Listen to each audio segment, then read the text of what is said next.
I hope so कि सबको clear नजर आ रही है स्क्रीन।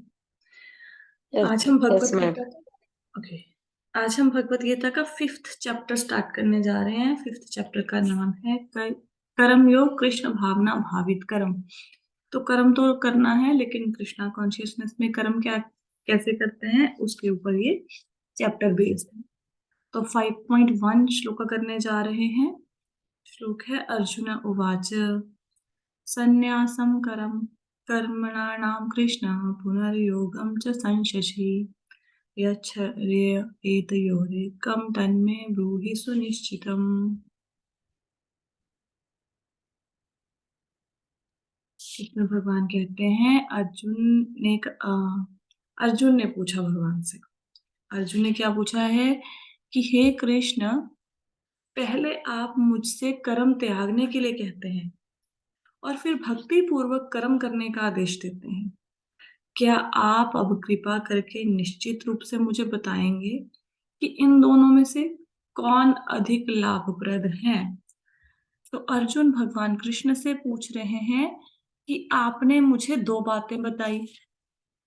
पहली बात कि कर्म संन्यास ले लेना चाहिए, कर्म को त्याग देना चाहिए। और फिर आप कह रहे हैं कि भक्ति में कर्म करना चाहिए, भक्ति भाव से कर्म करना चाहिए। तो आप मुझे बताओ कि इन दोनों में से कौन सा बेनिफिशियल है। एक्चुअली भगवान ने अर्जुन को कर्म त्यागने के लिए नहीं कहा, लेकिन जिस कर्म संन्यास की भगवान बात कर रहे हैं, वो अर्जुन उसका अभिप्राय ये ले रहा है कि मुझे कर्मों को त्याग देना चाहिए। तो जब 4th चैप्टर के लास्ट में भगवान ने बोला कि नॉलेज के साथ उठ के युद्ध करो, तो अर्जुन सोचते हैं कि ज्ञान, नॉलेज, ये इनके साथ कर्म कैसे किया जा सकता है? ये तो कर्म संन्यास की तरफ इंगित करते हैं। हम तात्पर्य पढ़ते हैं, हमें ये श्लोक और अच्छे से क्लियर होगा। तात्पर्य भगवत गीता के इस 5th अध्याय में भगवान बताते हैं कि भक्ति पूर्वक किया गया कर्म शुष्क चिंतन से श्रेष्ठ है। भक्ति पथ अधिक सुगम है क्योंकि दिव्य स्वरूपा भक्ति मनुष्य को कर्म बंधन से मुक्त कराती है। तो भगवान इस अध्याय में बता रहे हैं कि सब कुछ छोड़कर जंगल में बैठ के संन्यास लेना और कुछ भी कर्म नहीं करना, वो एक ड्राई भक्ति है, एक ढंग से शुष्क चिंतन है। इसके सिवाय कर्म करो, वही कर्म करो जो कर रहे हो, उनको चेंज करने की कोई जरूरत नहीं है। Whatever you are doing just do that. Business कर रहे हैं तो बिजनेस करो, जॉब कर रहे हैं जॉब करो, घर का काम कर रहे हैं वो करो। उसके साथ साथ भक्ति करना वो ज्यादा श्रेयस्कर है, रादर देन कि सब कुछ त्याग के हम संन्यास ले लें। क्योंकि कहते दिव्य स्वरूप रूपा भक्ति मनुष्य को कर्म बंधन से मुक्त करती है। अब कर्म क्यों नहीं करना? क्योंकि कर्म करने से पाप और पुण्य के बंधन में बंधते हैं। लेकिन अगर भक्ति पूर्वक कर्म करेंगे तो कर्म बंधन से मुक्ति मिलती है। तो इसलिए भक्ति में कर्म करो, लेकिन कर्मों को छोड़ना नहीं है। भगवान ने 2nd चैप्टर में बताया था ना कि 3rd चैप्टर में कि कर्म किए बिना तो मनुष्य का गुजारा ही नहीं हो सकता। अब जन्म लिया है, कर्म तो करना पड़ेगा। किसी जंगल में भी जाके बैठेंगे, वहां पे अगर आपने फल भी खाए तो वो भी कर्म ही तो है। तो कर्म से तो छुटकारा नहीं है। शरीर दिया है तो शरीर के निर्वाह के लिए कर्म तो करना ही पड़ेगा। द्वितीय अध्याय में आत्मा और उसके शरीर बंधन का सामान्य ज्ञान बताया गया है। उसी में बुद्धि योग अर्थात भक्ति द्वारा इस भौतिक बंधन से निकलने का भी वर्णन हुआ है। तो अर्जुन ने जब युद्ध करने से मना किया तो सबसे पहला रीजन उसने क्या दिया कि मैं इन लोगों को कैसे मार सकता हूँ, मेरे को उनके ऊपर दया आ रही है, ये मेरे अपने परिवार के सदस्य हैं, मेरे गुरु हैं, मैं इनको कैसे मार सकता हूँ। तो भगवान ने 2nd चैप्टर में क्या ज्ञान दिया? 2nd chapter is completely based on the knowledge of soul, कि हम शरीर नहीं आत्मा है और आत्मा मरती नहीं। तो अगर तुम इन लोगों को मारोगे तो तुम इनको मारना, इनके सिर्फ शरीर को मारना है, आत्मा कभी नहीं मरेगी। ये लोग कहीं जाने वाले नहीं है। तो भगवान ने इस प्रकार से अर्जुन के इस भ्रम को कि मैं इन लोगों को मार के मुझे दुख लगेगा, मैं इनको मतलब ये पूर्ण रूप से खत्म हो जाएंगे, उस चीज को भगवान काटते हैं, उस तर्क को काटते हैं।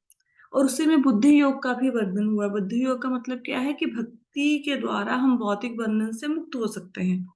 भक्ति करेंगे तो ग्रॉस बॉडी सटल बॉडी दोनों का त्याग हो जाएगा और फिर सोल जो है वो सुपर सोल के साथ के पास जा सकता है। थर्ड चैप्टर में क्या बताया? तृतीय अध्याय में यह बताया गया है कि ज्ञानी को कोई कार्य नहीं करने पड़ते। आपको याद होगा थर्ड चैप्टर में अर्जुन ने भगवान से पूछा था कोई कोई ऐसी एलीट क्लास भी है कि जिसको कर्म ना करने पड़े? तो भगवान ने बताया था हाँ, ज्ञानी जो है उनको कोई काम नहीं करने पड़ते, जिनका मन सदैव भगवान के चिंतन में लगा रहता है उनको कोई कार्य करने की आवश्यकता नहीं पड़ती। चतुर्थ अध्याय में भगवान ने अर्जुन को बताया कि सारे यज्ञों का परिस्वान ज्ञान में होता है, किंतु चतुर्थ अध्याय के अंत में भगवान ने अर्जुन को सलाह दी कि वह पूर्ण ज्ञान से युक्त होकर उठकर कर्म करे। तो चौथे अध्याय में भगवान ने अलग अलग प्रकार के यज्ञों का वर्णन किया, द्रव्य यज्ञ, स्वाध्याय यज्ञ, तप यज्ञ। और फिर क्या बोला कि सारे यज्ञों का एकमात्र उद्देश्य क्या है? उद्देश्य है इंद्रियों पे कंट्रोल और ज्ञान, यही है। और लास्ट वाले श्लोक में भगवान ने कहा कि ज्ञान से युक्त होकर उठो और कर्म करो। मतलब कर्म करो मतलब युद्ध करो, ज्ञान के साथ युद्ध करो। अतः इस प्रकार एक ही साथ भक्ति में कर्म और ज्ञान युक्त अकर्म की महत्ता पर बल देते हुए कृष्ण ने अर्जुन के संकल्प को भ्रमित किया है। तो एक तरफ तो भगवान कह रहे हैं कि भक्ति के द्वारा कार्यों को संपन्न करो, एक तरफ कह रहे हैं ज्ञान से युक्त हो जाओ। तो अर्जुन सोच रहे हैं ज्ञान से युक्त होने का मतलब तो संन्यास लेना है, कि समझ आ गया हम भगवान के अंश हैं, हमारा धरती पर जन्म हुआ, हमने भगवान को प्राप्त करना है सारे भगवान की भक्ति करके। तो जब ये हमारा असली कार्य है तो बाकी काम को करने की जरूरत ही क्या है? फिर सारे कर्मों को छोड़ के माला लेके बैठ जाते हैं। अगर यही आखिरी उद्देश्य है जीवन का तो सारे कर्म त्याग देते हैं, फिर तो भक्ति ही करनी चाहिए। लेकिन भगवान कहते हैं भक्ति में कर्म भी करो, तो ये दोनों बातें कैसे पॉसिबल हो सकती हैं? ज्ञान युक्त कर्म तो मतलब आपको संन्यास की तरफ लेके जाता है और भक्ति में कर्म आपको कर्मों की तरफ लेके जाता है। तो कर्म संन्यास और कर्म योग ये दोनों काम मैं एक साथ कैसे करूं कि कर्मों को त्याग भी दूं और कर्म करूं भी? ये दोनों काम तो एक जैसे नहीं हो सकते एक साथ। अर्जुन यह समझता है कि ज्ञान में संन्यास का अर्थ है इंद्रियों के कार्यों के रूप में समस्त प्रकार के कार्यकलापों का त्याग। तो भगवान ने कहा ना कि ज्ञान युक्त होकर युद्ध करो, तो अर्जुन को ज्ञान का मतलब एक ही समझ आता है, क्या? कि सारे काम छोड़ के बैठ जाओ, वो हो गया ज्ञान। संन्यास ले लो, वो हो गया ज्ञान। कुछ भी काम मत करो, क्योंकि काम को करोगे तो पाप पुण्य लगेगा। किसी भी एक्टिविटी के दो ही आउटकम है ना, या पुण्य या पाप। तो कहते हैं कि अगर ऐसे करेंगे तो पाप लगेगा, तो काम को ही ना करो। किंतु यदि भक्ति योग में कोई कर्म करता है तो वह किस तो कर्म का किस प्रकार त्याग हुआ? दूसरी तरफ यह भगवान ने बोला, अब अर्जुन के लिए ये ऐसा है कि भगवान बोल रहे हैं ज्ञान युक्त कर्म मतलब कर्म करने नहीं है, ये अर्जुन को लगता है, भगवान का ये मतलब नहीं है। ये अर्जुन ने अपनी उसकी तात्पर्य निकाला है भगवान की बातों का। तो भगवान जब कहते हैं भक्ति में कर्म करो, तो अर्जुन कहता है कि ये दोनों काम एक साथ कैसे करूं? दूसरे शब्दों में वह सोचता है कि ज्ञानमय संन्यास को सभी प्रकार के कार्यों से मुक्त होना चाहिए, क्योंकि उसमें कर्म और ज्ञान असंगत लगते हैं। ऐसा लगता है कि वह समझ नहीं पाया कि ज्ञान के साथ किया गया कर्म बंधनकारी ना होने के कारण अकर्म के तुल्य है। अतः वह पूछता है कि सब प्रकार से कर्म त्याग दे या पूर्ण ज्ञान से युक्त होकर कर्म करे। तो अर्जुन के मन में डाउट है। अर्जुन को लगता है ज्ञान मतलब कर्मों को त्यागना और भक्ति में कर्म मतलब कर्मों को करना। और भगवान ने दोनों बातें करने के लिए बोल दिया, मुझे नहीं समझ आ रहा कि दोनों में से मेरे लिए सबसे ज्यादा अच्छी कौन सी है। तो अर्जुन का माइंड यहाँ पे विविल्टेड है, वो पूछ रहा है भगवान से कि एक बात बताओ, कि कर्मों को त्यागू ना कर्म करूं मतलब युद्ध ना करूं, या युद्ध करूं? एक बात बताओ, दोनों बातें एक साथ मत चलाओ। लेकिन उसको ये नहीं समझ आ रहा कि अगर भक्ति में कर्म करोगे तो उससे बंधन नहीं लगता, वो अपने आप में संन्यास के बराबर है। तो भगवान अब उसके इस डाउट को क्लियर करेंगे। तो क्वेश्चन समझ आया? क्वेश्चन क्या है? पांचवें अध्याय का फर्स्ट क्वेश्चन, अर्जुन ने भगवान से भगवत गीता में टोटल कितने प्रश्न पूछे हैं? किसी को कोई आइडिया है? 7। 7? अच्छा। हाँ, अंजलि माता जी को लगता है कि 7 प्रश्न पूछे हैं। और किसी को? नहीं, आप 14-7 कुछ ऐसे शायद, माता जी बाकी वो ज्यादातर सारे क्वेश्चन अर्जुन जी ने ही पूछे हैं। भगवान ने तो मेरे ख्याल से 4-5 ही किए हैं, पता नहीं क्या है। अच्छा, ओके। तो यहाँ पे अर्जुन ने भगवान से भगवत गीता में 16 प्रश्न पूछे हैं, 16। ओके, और ये वाला जो है वो ये 7 16 क्या ना, एक 7 और मिनट। 16 तक का लेखा बढ़ गया। हाँ हाँ हाँ, पर टोटल 16 प्रश्न पूछे हैं अर्जुन ने भगवत गीता में भगवान से। मैं आपको इसकी लिस्ट भी भेज दूंगी कि 16 प्रश्न कौन से हैं। और ये अर्जुन का 5वां प्रश्न है जो वो भगवान से पूछ रहे हैं कि आपने मुझे बोला कि ज्ञान से युक्त होकर कर्म करो। ज्ञान से युक्त होना मतलब संन्यास लेना, उसको ऐसा लगता है। और एक तरफ भगवान ने बोला भक्ति में कर्म करो। भक्ति में कर्म करना मतलब कर्म करना। अब कर्मों का त्याग और कर्म करना, ये दोनों बातें एक साथ कैसे करूं, और इन दोनों में से ज्यादा फल देने वाली कौन सी है, ज्यादा श्रेयस्कर कौन सा है, ज्यादा अच्छा कौन सा है, ये अर्जुन ने पूछा। अब भगवान इसका उत्तर देंगे। इस चैप्टर में ना बहुत सारे आपको लाइफ के क्वेश्चंस का आंसर मिलेगा, तो ये बहुत सुंदर चैप्टर है, इसको हमें अच्छे से पढ़ना चाहिए और समझना चाहिए। 5.2 नंबर श्लोका पे चलते हैं।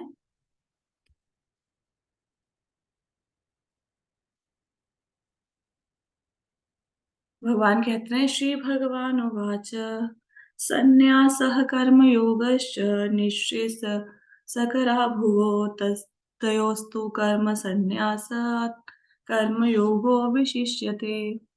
तो यहाँ पे भगवान बोल रहे हैं, श्री भगवान ने उत्तर दिया, में मुक्ति के लिए तो कर्म का परित्याग तथा भक्ति में कर्म योग दोनों ही उत्तम है, किंतु इन दोनों में से कर्म के परित्याग से भक्ति युक्त कर्म श्रेष्ठ है।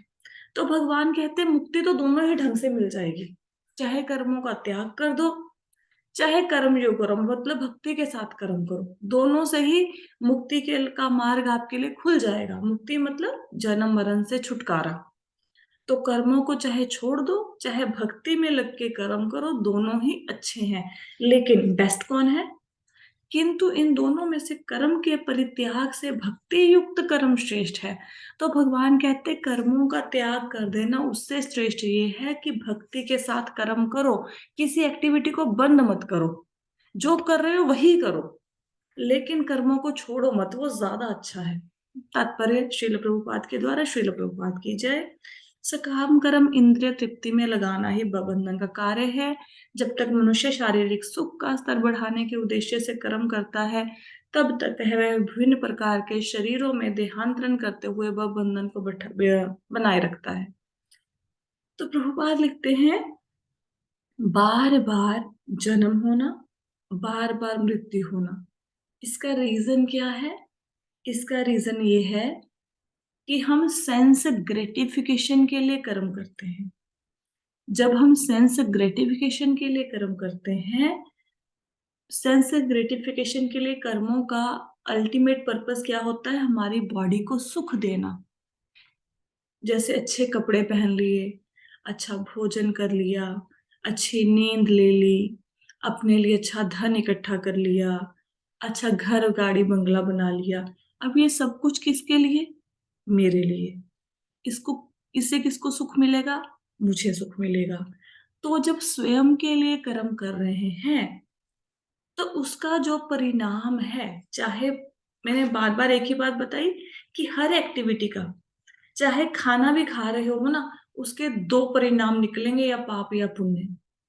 भगवान को भोग लगा के खाना खाया तो वो पाप पुण्य की श्रेणी से ऊपर हो गया, तो या पाप लगेगा या पुण्य लगेगा। तो अपने शरीर को अच्छा कंफर्टेबल ढंग से रखने के लिए जितने भी कर्म किए जाते हैं, वो हमारे सेंस ग्रेटिफिकेशन के लिए किए गए कर्म बार बार हमें जन्म और मृत्यु के लिए, जन्म और मृत्यु के पथ पर अग्रसर कर देते हैं। बार बार उनके कारण हमें जन्म लेना पड़ता है और बार बार हमारी मृत्यु होती है जब हम अपने शरीर के सुख के लिए कर्म करते हैं। तो इसको समझाने के लिए एक यहाँ पे भागवत में से श्लोका लिया गया है। देयर आर 3 श्लोकास। इसका तात्पर्य क्या है? लोग इंद्रिय तृप्ति के पीछे मत हैं, वे यह नहीं जानते कि उनका क्लेशों से युक्त यह शरीर उनके विगत सकाम कर्मों का फल है। यद्यपि यह शरीर नाशवान है, किंतु नाना प्रकार के कष्ट देता रहता है, अतः इंद्रिय तृप्ति के लिए कर्म करना श्रेयस्कर नहीं है। कहते हैं पूरे मतलब जितने भी आप देखोगे आसपास के लोग, सब ज्यादा से ज्यादा सेंस ग्रेटिफिकेशन में लगे हुए हैं। छोटी गाड़ी थी अब बड़ी होनी चाहिए, पड़ोसियों के पास ये गाड़ी है मेरे पास भी होनी चाहिए, वो बाहर गए हैं घूमने अब्रॉड में, मुझे भी जाना चाहिए ताकि चार लोगों के बीच में मैं भी बात करके सुना पाऊं कि हम भी बाहर घूम के आए हैं, वेकेशन करके आए हैं। ज्यादा से ज्यादा धन होना चाहिए, अच्छे कपड़े पहन के जाओ ताकि लोग मुझे देखें और मेरी तारीफ करें कि आप बड़े सुंदर लग रहे हो। तो ये, लेकिन हमें ये नहीं पता कि ये जो हमें शरीर मिला है ना, ये नाशवान है, एक दिन ये खत्म हो जाना है। और ये शरीर ही है जिसके लिए कारण हमें कष्ट मिलते हैं। अब हमें किसी को टीबी हो गया, कैंसर हो गया, किसी के घुटनों में दर्द है, सर्वाइकल का इशू है, माइग्रेन है, इनका रीजन क्या है? शरीर ही तो है इनका रीजन। तो शरीर मिला कैसे? पिछले जन्म के कर्मों के कारण मिला। पिछले जन्म में किसी के पैसे देने थे, नहीं दिए, इस जन्म में आपको कई गुना ज्यादा करके पैसे देने पड़ेंगे उसको। हम्म?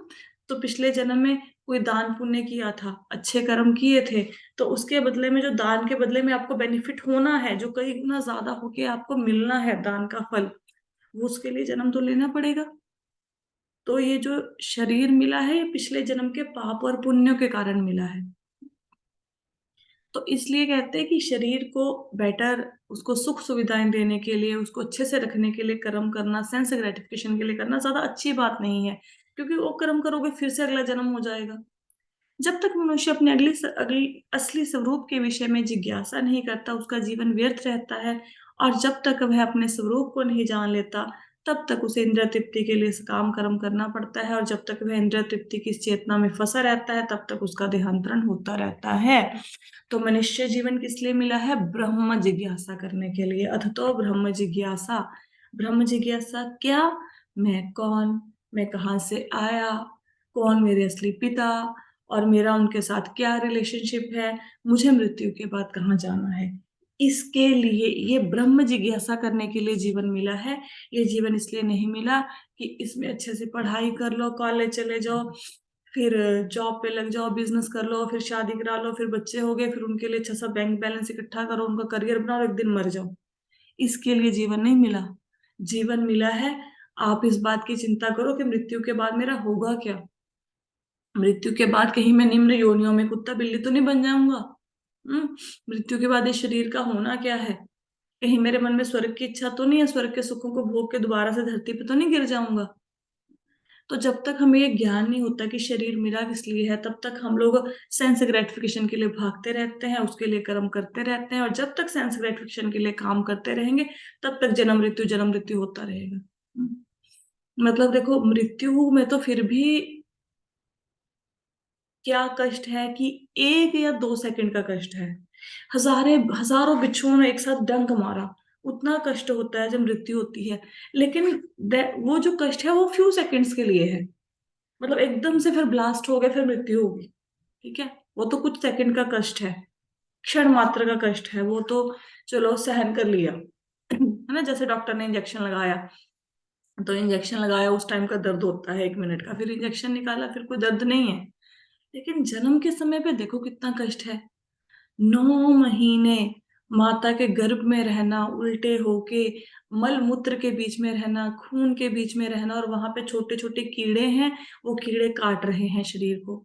हमारे शरीर की स्किन तो फिर भी काफी हार्ड है, लेकिन आप सोचो छोटे बच्चे को जरा सा भी कुछ काट ले तो कैसे उसके रैशेस पड़ जाते हैं, कैसे उसकी स्किन सॉफ्ट होती है। उतनी सॉफ्ट स्किन को काट रहे हैं कीड़े, तो कितना दर्द होता होगा। अब हम छोटे से बैग में हमें बंद कर दें, आप सोचो, और छोटे से बैग में बंद करके हमारे ऊपर मल मूत्र सब फेंक दें, और उसके बाद हमारे ऊपर डाल दें ब्लड, और उसके ऊपर हमारे ऊपर फेंक दे नमक मिर्ची, और फिर हमारे ऊपर फेंक दे एसिड, हाँ, और साथ में कीड़े बहुत सारे छोड़ दें, कितना कष्ट होगा शरीर को, कितना सोचो। और ये हम सहते हैं। हाँ, अब हमारा जन्म हो गया, अब हमें उस कष्ट का याद नहीं है, लेकिन अगर मृत्यु के बाद दोबारा जन्म लेंगे, तो फिर वो कष्ट दोबारा से सहना तो पड़ेगा ही ना। वो किसने सहना है? वो हमने ही तो सहना है, और कोई थोड़ा ना आके सहेगा। इतना कष्ट हमें छोटा सा कोई कीड़ा भी काट ले ना, ब्लैक से कलर का कीड़ा होता है ना, कि बार कीड़ा इतनी जोर से काटता है कि आप उसको हटाने की कोशिश करते हो, वो हटता नहीं है, वो मर जाता है, लेकिन वो हटेगा नहीं, वो आपका छोटा सा मांस भी खा लेता है, इतना भयंकर कीड़ा होता है। तो कीड़ा ने काटा, हमें कोई मधुमक्खी काट गई तो कैसे तड़पते हैं, और वहां पे जो हजारों कीड़े हमें काटेंगे उसका दर्द कितना होगा। लेकिन वो भूल गए ना, अब हमें ऐसा लगता है किसने देखा है दर्द, वो कहते हैं ना, किसने अगला जन्म देखा है, किसने स्वर्ग नरक देखे हैं, किताबों की बातें हैं, यहीं पे स्वर्ग नरक है, ये जीवन में ही जो कष्ट आ रहे हैं वही नर्क है, और जो हमें अच्छे साथ सुख सुविधाएं मिल रही हैं वो स्वर्ग है। एक्चुअली ऐसा है नहीं। कितना कष्टदायक है ये जीवन, जन्म से लेकर मृत्यु तक कष्ट ही कष्ट है। सबसे पहले तो माता के गर्भ में आए, वहां पे कष्ट ही कष्ट है ना। अच्छा, इतना कष्ट होने के बाद भी आप देखो, सुखदेव गोस्वामी जो हैं, वो कितने सालों तक माता के गर्भ से बाहर नहीं आए। मतलब कीड़ों के बीच में, मल मूत्र के बीच में, ब्लड में उल्टे लटके हुए हैं, लेकिन फिर भी कहते बाहर नहीं आना गर्भ से। 16 years I think Sukhdev Goswami अपनी माता के गर्भ में रहे। 16 और 12 है, मेरे को एग्जैक्टली नहीं पता। तो माता के गर्भ में है लेकिन बाहर नहीं आना चाहते, इतनी मुसीबतों में क्यों? कहते बाहर आऊंगा तो माया मुझे, माया के मुंह में पड़ जाएंगे, तो माया अपने प्रभाव में मुझे ले लेगी। फिर भगवान आते हैं, भगवान आश्वासन देते हैं कि नहीं, माया का आपके ऊपर प्रभाव नहीं होगा। फिर सुखदेव गोस्वामी जन्म लेते हैं, और जन्म लेते ही भाग जाते हैं घर से। फिर वो तो भागवतम के श्लोका सुना के उनको वापस लाया जाता है। आप सोचो, अब सुखदेव गोस्वामी जी इतने कष्ट के बाद भी संसार में नहीं आना चाहते, उनको लगता है संसार में आना ज्यादा कष्टदायक है। अच्छा, पहले तो वहां पे जन्म का कष्ट भुगता, फिर जन्म हो गया। अब जन्म हो गया तो छोटा बच्चा है, पूरी तरह से माता के ऊपर निर्भर है। मतलब सुसु कर लिया उसने, पॉटी कर ली, वहीं पे पड़ा हुआ है, माता आएगी तो साफ करेगी, नहीं तो पड़ा है, चाहे बेचारा पूरा दिन पड़ा रहे, है ना।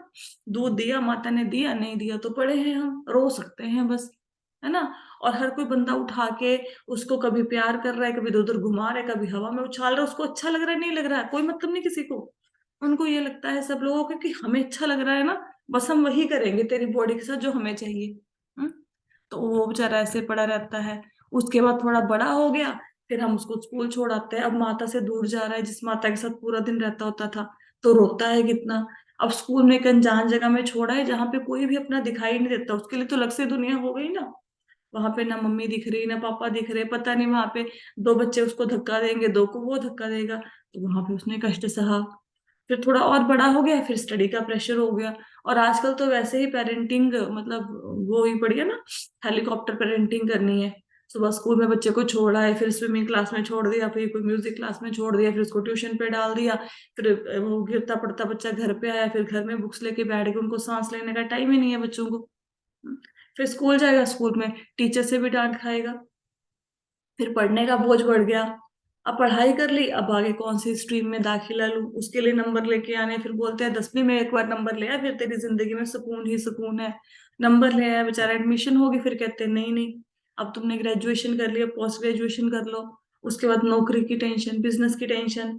और एक बार नौकरी और बिजनेस में पड़े, फिर याद करते हैं नहीं कॉलेज लाइफ अच्छी थी, वहां पे कोई ना पैसे की चिंता थी ना, और पापा के पैसे पे ऐश करते थे, वो लाइफ अच्छी थी। फिर वो हो गया, फिर शादी नहीं हुई, फिर माता पिता पूरे गली मोहल्ले में पूछते हैं, सब लोगों को कहते हैं भैया शादी कराओ, बच्चे की शादी कराओ, शादी कराओ, हमारे बेटे की, हमारी बेटी की। अच्छा, शादी होगी, उस बंदे ने तो जो दुख भोगना है भोगना है। तो जिसके साथ शादी करी थी इतने चाव के साथ, इतना पैसा खर्च करके, अब उसी की बुराइयां करनी है। हम्म। अब जिस लड़के लड़की के मन में इतनी खुशी खुशी के साथ शादी करी थी, अब उसको ही लगता है कि भाई मैं अपने घर वाले के साथ फंस गया, हस्बैंड को लगता है फाइव वाइफ के साथ फंस गया, फाइव को लगता है हस्बैंड के साथ फंस गए, ये तो कवारे ही अच्छे थे। और जिन लोगों ने बैंड बाजे के साथ शादी करी थी, वो खुद परेशान हो जाते हैं। अब वो उनको चुगली करने के लिए, अब सास को बहू मिल गई चुगली करने के लिए, ये ऐसी है, ये ऐसी है, ये ऐसी है। वही बहू जिसको ढूंढ ढूंढ के लेके आए थे, सब जगह पे चिराग लेके तलाशने गए थे, कहाँ है हमारे बेटे की होने वाली घरवाली, अब उसकी बुराइयां हैं, अब उसकी नेचर पसंद नहीं आ रही। और बहू भी आके फंस गई है, जिसको जिसको बड़ा वो था कि भाई लहंगा वहंगा डाल के शादी करो, अच्छे कपड़े सिलवाओ, अब उसको भी लगता है फंस गया या फंस गई। दोनों दोनों को ऐसा लगता है। हम्म। तो वहां पे कष्ट, उसके बाद भाई बालक नहीं हुआ तो टेंशन, बालक नहीं हुआ, बच्चा नहीं हुआ गली मोहल्ले वाले क्या कहेंगे, अच्छा बच्चा हो गया अब रातों की नींद खराब हो रही है, उसको सुलाना करना। वो थोड़ा बड़ा हुआ, अब उसकी एडमिशन नहीं हो रही, उसके लिए डोनेशन दो। अब उसके लिए डोनेशन देके एडमिशन कराई, अब उसके एग्जाम की टेंशन है। फिर उसके उसके भाव बंधन में फंस जाओ। पहले अपने लिए सर्कल घुमाया, अब उसके लिए सर्कल घुमाओ। कहाँ पे सुख है? कोई हफ्ता कोई महीना ऐसा याद है, हफ्ता महीना छोड़ो, कोई ऐसे 2 दिन याद है कॉन्टिन्यूसली जिसमें सुख ही सुख मिला हो, कोई दुख ना मिला हो? कुछ लोग घरों में झगड़ा कर लेते हैं बेडरूम में, कुछ लोग जाके हिल स्टेशन पे झगड़ा कर लेते हैं, घूमने जाएंगे वहां पे मोस्टली हस्बैंड वाइफ का झगड़ा हो जाता है। कुछ लोग अब्रॉड में जाके यही झगड़ा कर लेते हैं। हम्म वहां पे जाके अलग अलग चीजों के ऊपर टेंशनें हो जाती हैं। और ये जो फेसबुक और व्हाट्सएप पे डीपी है, ये सब कुछ है, ये सब कुछ एक भ्रम है। एक्चुअल में आप पूछ के देखो, any buddy who is married, he is happy और शी इज हैप्पी। और जो अनमैरिड है उनसे भी पूछ के देख लो कि आप तुम खुश हो? कोई खुश नहीं है। वो एक फोटो है जो लगाई हुई है, और एक बड़ा सा मैसेज लिख देना मैरिज एनिवर्सरी पे कि मैं तुम्हारा हूँ, तुम मेरे हो जी, हम आपके बिना रह नहीं सकते। कोई कोई किसी के साथ किसी के बिना मरता नहीं है, सब रह लेते हैं। तो संसार क्या हुआ? दुखों का घर। जन्म से लेकर मृत्यु तक कहीं चैन नहीं है, लेकिन फिर भी मजा बड़ा आता है संसार में। और आगे के जन्म की कोई टेंशन ही नहीं है। हम्म अब ये जो गलियों में ये कुत्ते बिल्लियां घूम रहे हैं, हमें क्या लगता है कि ये कुत्ते बिल्ले ही थे करोड़ों जन्मों से? नहीं, ये इनमें से कोई डॉक्टर होगा, कोई सीए होगा, कोई मैनेजर होगा, कोई टीचर होगा, होंगे बहुत से। ये भी तो हमारे जैसे थे, इनका भी ऐसे ही घर बार था, इनके पास भी घर गाड़ी बंगला था, सब कुछ था। कुछ पाप कर्म किए होंगे तो घूम रहे हैं। और हम अगर भक्ति नहीं करेंगे, इनकी जगह आसान हमारे हमें भी मिल जाएगा, हम भी ऐसे घूमेंगे। अब हो सकता है अपने घर पे रोटी मांगने आए और हमें लात मंगा के भगा दिया जाए, लेकिन इसकी टेंशन किसको है? किसी को नहीं, क्योंकि वो दिख नहीं ना रहा। हम्म? जब तक कोरोना इंडिया में नहीं आया था तो हमें ऐसा लगता था कोई चाइना की बीमारी है, हमें क्या लेना देना, अपने आप निपट लेंगे। प्रॉब्लम तब हुई ना जब वो आग हमारे घर तक पहुंच गई, हर देश तक पहुंच गई, तब प्रॉब्लम हुई। जब चाइना वाले मर रहे थे तब तो ठीक है, कोई बात नहीं, उनकी बीमारी वो देख लेंगे। राइट? तो ये जो लोगों के साथ हुआ है, वो हर एक बंदा जो भक्ति नहीं करता उनके साथ जो होएगा, वो हमारे साथ भी तो वही रूल्स है ना।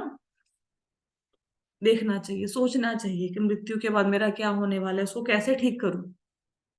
आगे चलते हैं। आ, ये हमने पढ़ लिया पूरा।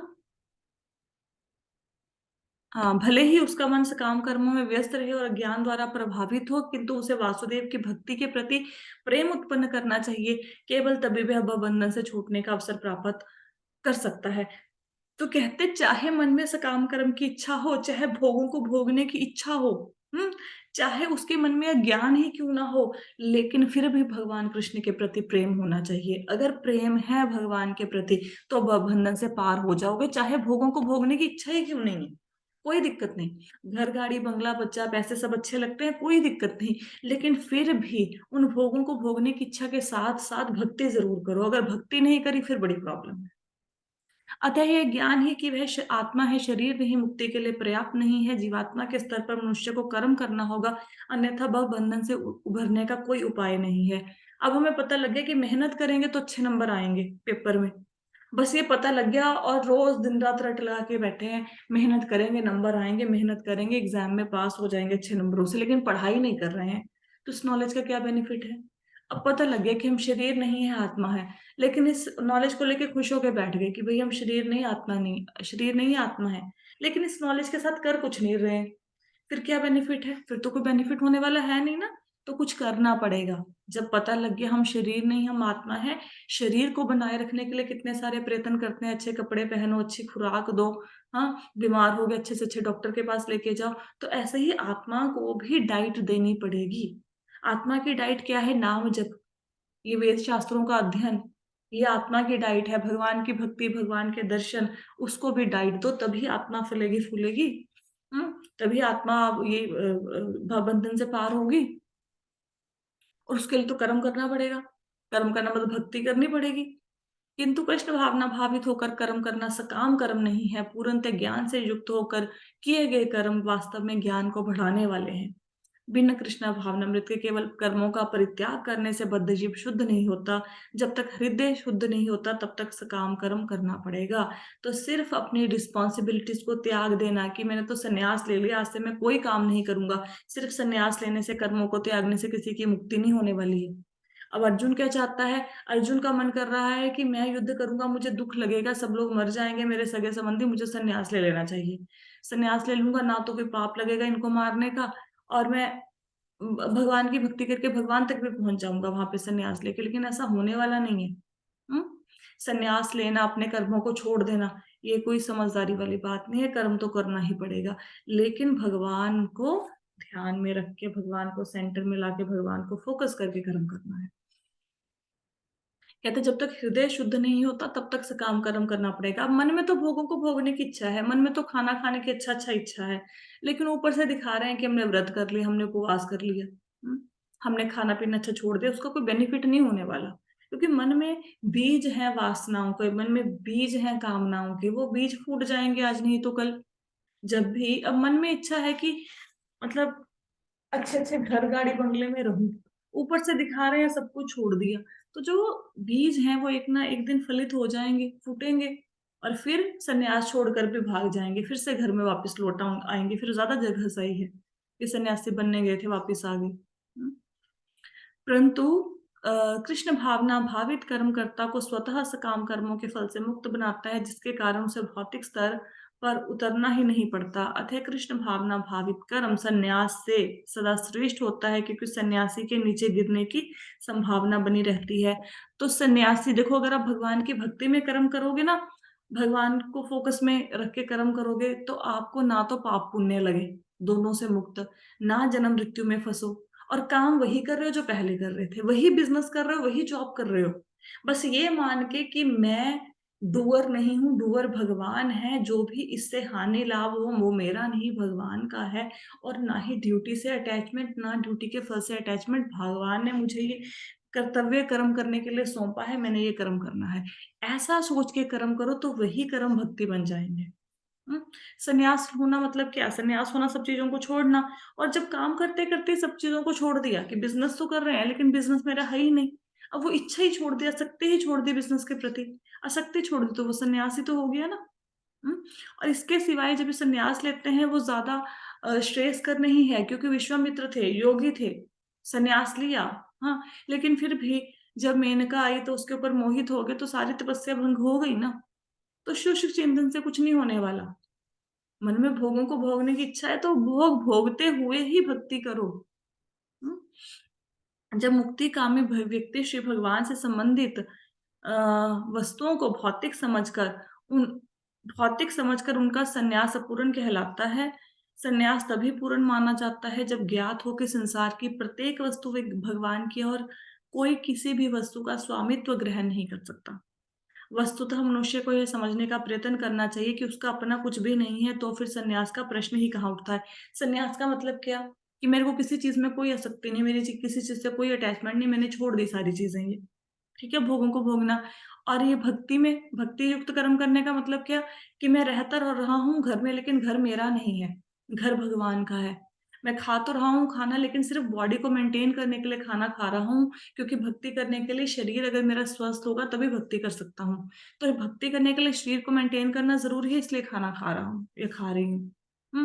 अब बिजनेस कर रहे हैं, बिजनेस क्यों कर रहे हैं? क्योंकि फिर बिजनेस करेंगे तो धन आएगा, धन आएगा तो बीवी बच्चों का पोषण होगा। और बीवी बच्चे कौन है? पत्नी बच्चे कौन है? भगवान के अंश है। और जो धन कमाया उसमें मैं डोनेशन भी दूंगा, मैं किसी मंदिर में जाकर कुछ डोनेट भी करूंगा। तो ये सब कुछ करना, तो जब ऐसे का काम किया तो सन्यासी ही तो हो गए हो।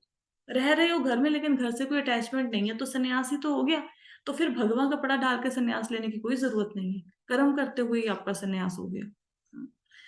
तो व्यक्ति यह समझता है कि सारी संपत्ति कृष्ण की है, वह नित्य सन्यासी है। जो ये समझे कि सब कुछ कृष्ण का, मेरा कुछ भी नहीं, वो नित्य सन्यासी है। प्रत्येक वस्तु कृष्ण की है और अतः उसका उपयोग कृष्ण के लिए किया जाना चाहिए। कृष्ण भावना भावित होकर इस प्रकार कार्य करना मायावादी सन्यास के कृत्रिम वैराग्य से कहीं उत्तम है। तो भगवान ने भी यहाँ पे क्या कहा कि सन्यास लेना और कर्मों को छोड़ देना उससे कहीं ज्यादा अच्छा है कर्म करते करते कर्म फल में आसक्ति ना होना, चीजों में आसक्ति ना होना, वो ज्यादा श्रेयस्कर है। तो अर्जुन ने क्या पूछा था कि कर्म संन्यास ज्यादा अच्छा है कि कर्म योग? तो भगवान ने बताया कि कर्म योग ज्यादा श्रेष्ठ है, भक्ति में कर्म करना ज्यादा अच्छा है। भगवान ने उसको आंसर दे दिए। राइट, समझ आया? कुछ डाउट, कोई क्वेश्चन? तो देखो, भगवान को पाने का भगवान ने कितना सरल मार्ग दे दिया। भगवान नहीं कहते कि मतलब तुम माला लेके सारा दिन इधर उधर घूमो है, और घर के काम काज करना छोड़ दो, बिजनेस करना छोड़ दो, गाड़ी में घूमना छोड़ दो, हाँ, तुम घर में रहना छोड़ दो। भगवान ने कुछ छोड़ने के लिए नहीं कहा, कुछ भी नहीं। ऐसे ही रहो जैसे रह रहे हो, ऐसे ही। सिर्फ आपने अपना कॉन्शियसनेस को चेंज करना है। आसक्ति होती है अटैचमेंट। अटैचमेंट लाइक अब मैंने कोई बिजनेस शुरू किया, तो मेरा मन करेगा ना कि इसमें बिजनेस में मुझे प्रॉफिट हो। तो प्रॉफिट, मेरा उद्देश्य क्या है? प्रॉफिट अर्न करना। ये होगी अटैचमेंट। मुझे प्रॉफिट के साथ अटैचमेंट है। मैं स्टडी कर रही हूँ, तो स्टडी में ये है मुझे कि मेरे अच्छे नंबर आ जाए तो मेरी अच्छे नंबरों के प्रति अटैचमेंट है। और आसक्ति त्याग करने का मतलब क्या है कि देखो, मैं अपना 100% दे रहा हूँ, मैं 100% अपनी स्टडी में मेहनत कर रही हूँ, लेकिन उसमें मार्क्स क्या आते हैं? वो भगवान की कृपा से। उन्होंने जो देने हैं वो दे देंगे। राइट? तो बिजनेस कर रहे हो, बिजनेस में 100% अपना योगदान दो, 100% फोकस होके बिजनेस करो, लेकिन प्रॉफिट है जो लॉस है वो मेरे हाथ में नहीं, वो भगवान के हाथ में। उसके साथ कोई अटैचमेंट नहीं। और बिजनेस भी यही समझ के करो कि भगवान का ही कार्य है, भगवान का बिजनेस है, मैं तो सिर्फ एक चला रहा हूं उसे। आसक्ति means attachment. Right? Anything else? Clear हुआ? तो भी वही कर्म करो, बिजनेस करो, जॉब करो, पढ़ाई लिखाई करो, लेकिन क्या सोचते हुए कि भगवान ने मुझे एक इंस्ट्रूमेंट, मैं एक इंस्ट्रूमेंट हूं बस, और मैंने भगवान ने जो मुझे जिस हाल में रखा उस हाल में जो कर्म दिया वो करना है, और साथ साथ में भगवान की भक्ति करो। ओके, ठीक है। तो कल हम करेंगे नेक्स्ट श्लोक। फिर भी कोई प्रश्न रह गया तो व्हाट्सएप पे डाल देना। Okay, thank you so much everyone for joining the session. Hare Krishna. Hare Krishna. Hare Krishna.